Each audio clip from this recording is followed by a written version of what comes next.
Enforce device compliance with Microsoft Intune. In this blog post, Enforce Device Compliance with Microsoft Intune for Safer Access, we will walk through how to use Microsoft Intune to define good device hygiene, measure it continuously, and then enforce it at sign-in time. The goal is simple: let productive work happen quickly while quietly blocking devices that are outdated, jailbroken, unencrypted, or missing security controls. At a high level, device compliance is about proving a device is in an acceptable state before it touches corporate data. Intune evaluates each enrolled device against your rules: OS version, encryption, password strength, threat level, and more. Then Microsoft Entra ID, formerly Azure AD, uses that compliance signal in conditional access to allow or deny access to Microsoft 365 and other apps. This measure-enforce loop is what turns policies into real security outcomes. What is device compliance in Intune? Intune device compliance policies are a set of requirements a device must meet to be considered compliant. Intune regularly checks devices and assigns a compliance status. If a device falls out of compliance, for example, encryption is turned off or the OS is too old, Intune marks it non-compliant and can trigger follow-up actions like notifying the user or locking the device. Compliance is not the same as configuration. Configuration profiles set the desired state. Compliance policies verify the state and produce a pass-fail signal. In real deployments, you typically use both: configuration profiles to enforce settings and compliance policies to confirm the settings remain in place.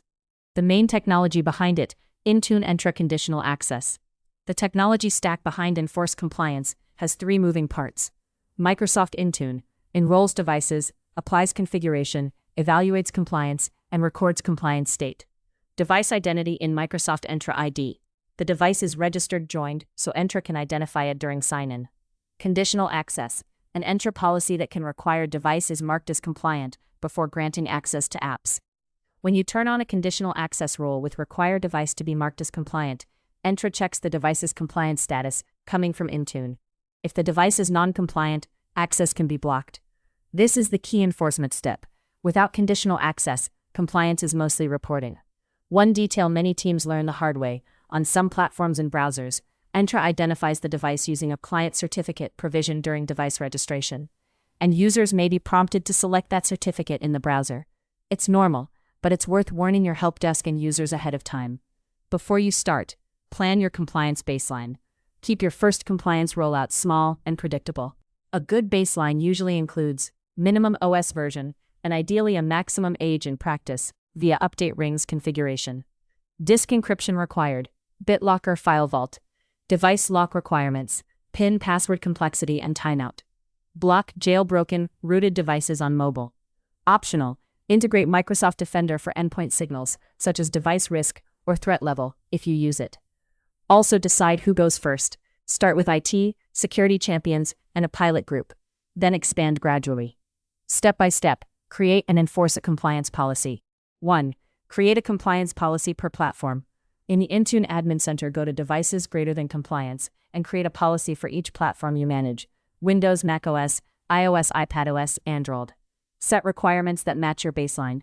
Practical tip: don't try to make one mega policy.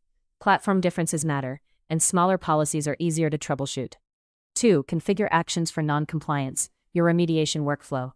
Intune compliance becomes much more usable when you pair enforcement with a humane remediation path. Each compliance policy includes a default action to mark a device non-compliant immediately.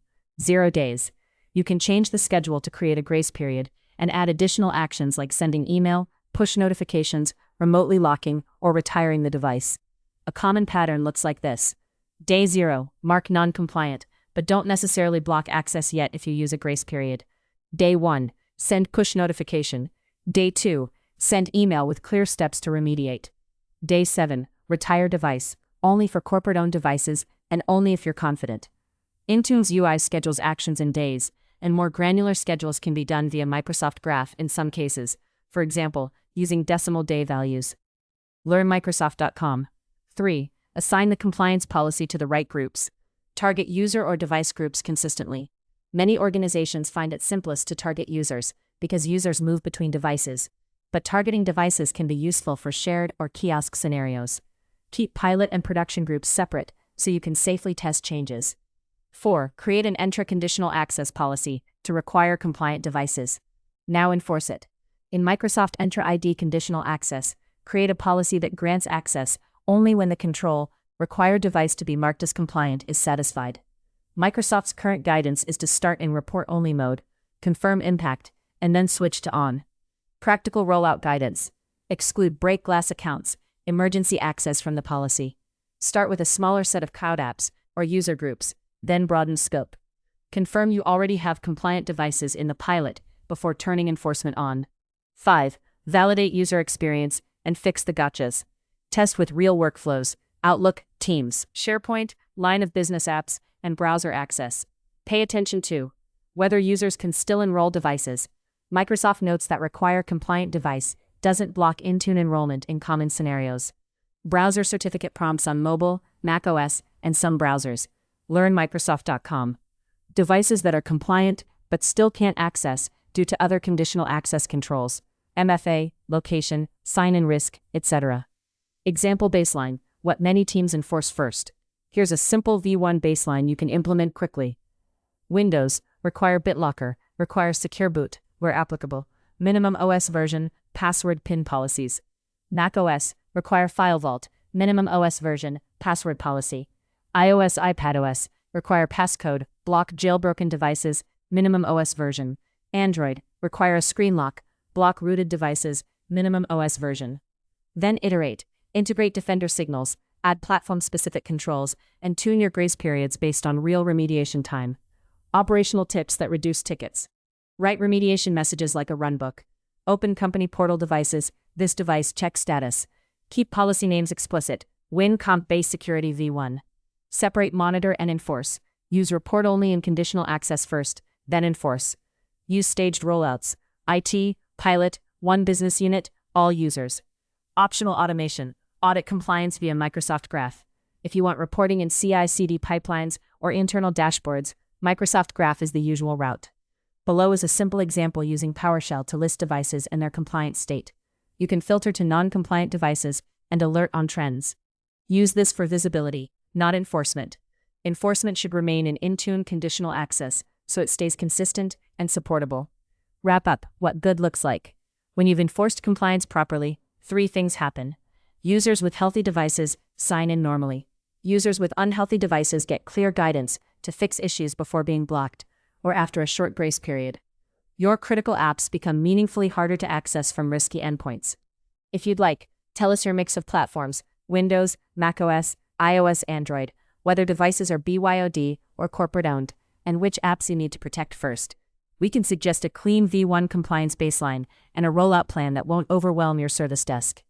Implement Zero Trust with Entra ID and Intune. Implementing tags in Azure, best practices. Manage Android BYOD with Microsoft Intune. How to secure API keys with Python.